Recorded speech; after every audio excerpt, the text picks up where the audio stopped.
ඔබේ tooth brush එක එහෙම නැත්නම් දත් බුරුසුව මාරු කරන්න ඕන කුමන අවස්ථාවේද?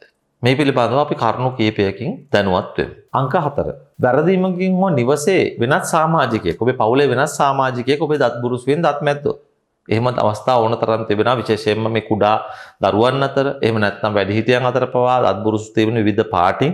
ඉතින් මේ පාට එහෙම වෙලා කලබලයට සමහරලාවට අනුන්ගේ දත් බුරුසකින් මදින්න පුළුවන්. ඔබේ දත් බුරුසුවෙන් ඔබේ පවුලේ සමාජිකයෙක් දත් මැදලා තිබෙනවා නම් ඔබ කෙතරම් මේ සමාජිකයට ආදරය වුණත් ඔබේ පවුල නිසා ඔබට සමහරට කැතක් හිතෙන්නේ නැති වෙන්න පුළුවන්. හැබැයි මේ දත් බුරුසු ඉවත් කළ යුතුයි. ඇයි එක එක්කෙනාගේ මුඛ කුහරය තුල ඉන්න බැක්ටීරියා විශේෂවල අනුපාත වෙනස්.